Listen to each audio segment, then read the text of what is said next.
I could eat nothing but kale and ice cubes and still be happy. Why? Because my happiness doesn't come from my plate. My happiness comes from doing things like this, helping the public.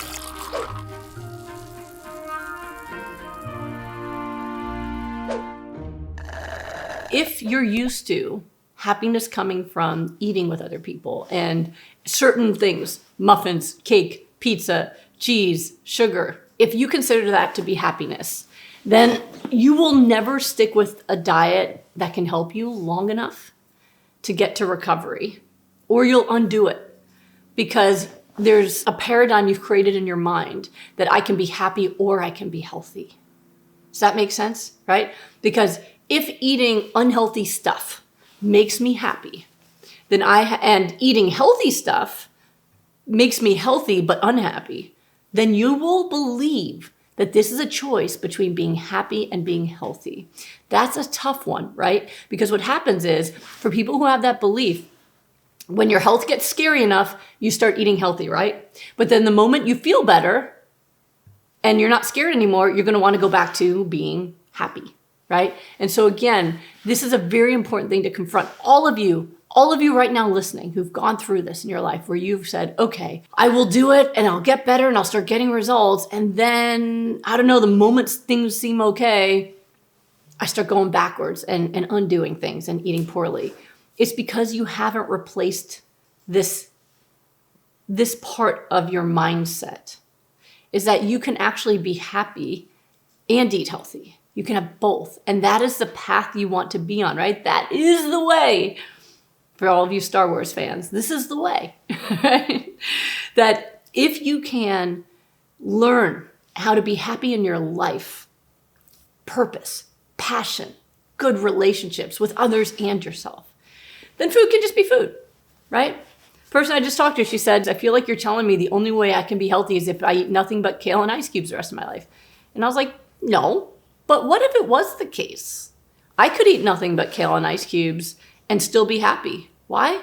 Because my happiness doesn't come from my plate. My happiness comes from doing things like this, helping the public. I grew up in a family that stressed service. I've been volunteering at hospitals since I was legally allowed to at 14. Even when I had to spend time in the hospital as a patient, I volunteered my time to help other patients, right? Service, it makes me happy. My family makes me happy, right? While I was working in here before, just working on charts and getting to know my folks, my son who starts school tomorrow, he hung out and just reading a book next to me, and just knowing he's next to me makes me happy, right? Family makes me happy. Having a healthy, beautiful marriage makes me happy. The work I do every day, it makes me happy, right? I have a friend who I've reconnected with, who we went to medical school together, and we've been out of touch for 20 years.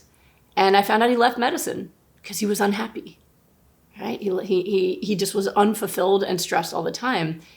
I love my work. I love it. I wouldn't do anything else. So if I can teach that, and that's what I do every day. That's what I do every day in Rapid Recovery. That's what I'm hoping to inspire you to start doing.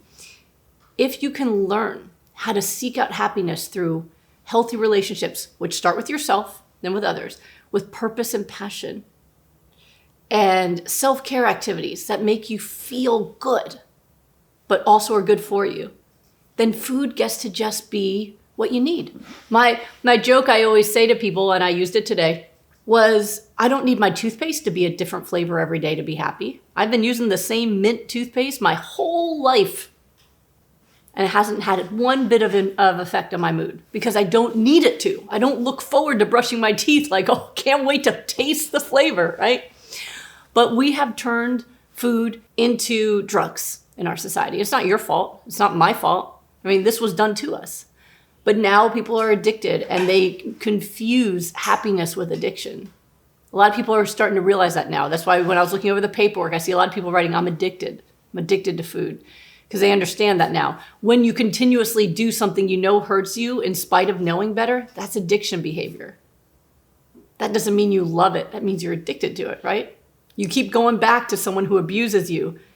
There's some addiction there. We call it codependency in psychology, but it's an addiction process, right? You're getting high off of the drama, right? There's something that pulls you back in. So when you can start realizing that there's a problem with your relationship with food, and that food is not there to make you happy, but it is there to make you healthy.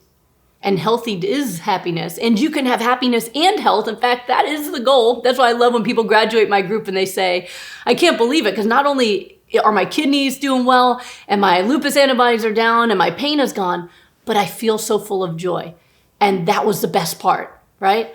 When you can realize that you can eat nothing but raw foods and feel joyful, there's no reason to go back, right? So that would be what I want all of you to digest for today, that if you continuously are going back to things that you know are not good for you, that you have to examine the relationship you're having with food. How do you think about it? And are you seeking happiness there? Or, as I've talked about in other Wellness Wednesdays, are you using it as a coping skill that needs to be replaced?